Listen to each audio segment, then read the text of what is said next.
Some battles are fought with fists, but some are won with ideas. It was 1920 in the small German town of Herzogenaurach. A boy named Adolf Dassler, friends called him Adi, had tried his hand at boxing. He was quick on his feet, tough as they come, but the sport never loved him back. Match after match, he came up short. But Adi was stubborn. Every time he hit the mat, he'd rise with a new plan, a new dream. And slowly, he began to realize that his hands weren't meant to fight, they were meant to craft. And from one defeat, he decided to build something that would last.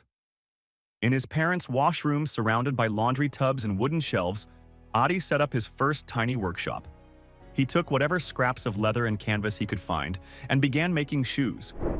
Not for himself, but for athletes who deserved better. He cut the leather carefully, stitching it into shapes that felt light and strong. He thought about sprinters gripping the cinders, soccer players pivoting on muddy grass, and with every pair he created, the failed boxer was becoming something else entirely, a shoemaker with a fighter's heart.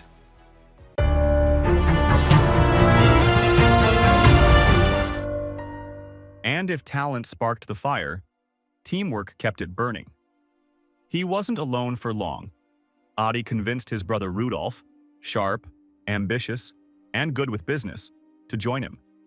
Together they founded Gebrüder Dassler Schuhfabrik, the Dassler brothers' shoe factory. By 1928, their handmade cleats were making a quiet reputation for themselves. Athletes at the Amsterdam Olympics slipped into Dassler spikes and ran faster than they ever had. And in 1936, Adi would personally deliver a pair of shoes to a rising star named Jesse Owens. Owens took home 4 gold medals that summer, every stride powered by Adi's craftsmanship. And just like that, the failed boxer had begun changing sports forever.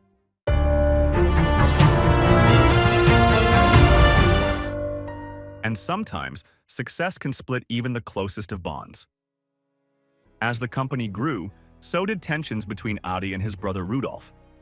2 big personalities under one small roof, 2 very different visions for the future. And then came World War II, casting its long shadow over everything. When the war ended, the brothers' relationship was shattered forever. Personal grievances and misunderstandings spiraled into a full-blown feud. The family that had once built shoes together would never speak again. And so, in 1948, they split the company into 2 separate worlds. Rudolf founded Puma across the river, and Adi took his passion and built a new company that carried his name, Adidas.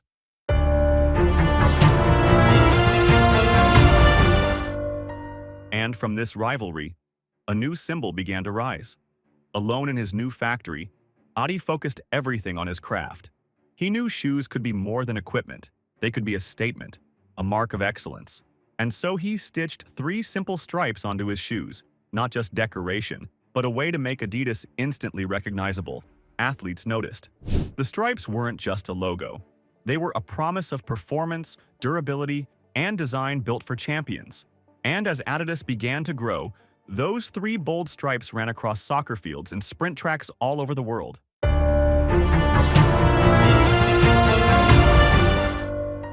And all it took was one perfect moment for Adidas to become a legend. That perfect moment came at the 1954 World Cup. Germany was up against the mighty Hungarians, the favorites to win. And Adi had prepared a secret weapon for the German team. Lightweight, screw-in cleats, tailored to grip even rain-soaked grass.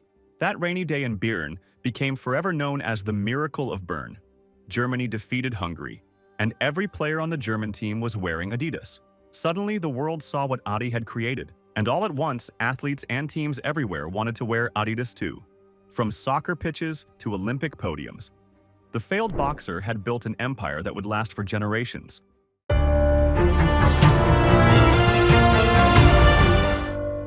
And from one small workshop rose a global powerhouse. In the decades that followed, Adidas became a name as legendary as the athletes who wore it. From Muhammad Ali and Franz Beckenbauer to Lionel Messi and beyond. Each generation of sports heroes tied their laces knowing they carried Adi's spirit into every contest. And yet, behind all that success was a simple lesson born from the boy who failed in the boxing ring. a lesson that sometimes defeat is the first step toward a far greater victory. Adi Dassler never forgot that. Every new shoe was crafted with the precision of someone who had learned to fight for every inch, and to win by creating something better. And even after Adi was gone, the story and the company kept running. By the time Adi Dassler passed away in 1978, Adidas was a household name across the globe. Yet his influence never faded. His 3 stripes still carried his legacy into every stadium and every street. And as you look at them today, the iconic, slanted stripes stitched onto sneakers and cleats all over the world, you can see the story of one failed boxer who never stopped believing in his hands. A boy who learned that true strength lies not in fists raised but in dreams built stitch by careful stitch. And maybe that's the most powerful message of all, that it's not your losses that define you, it's what you do with them.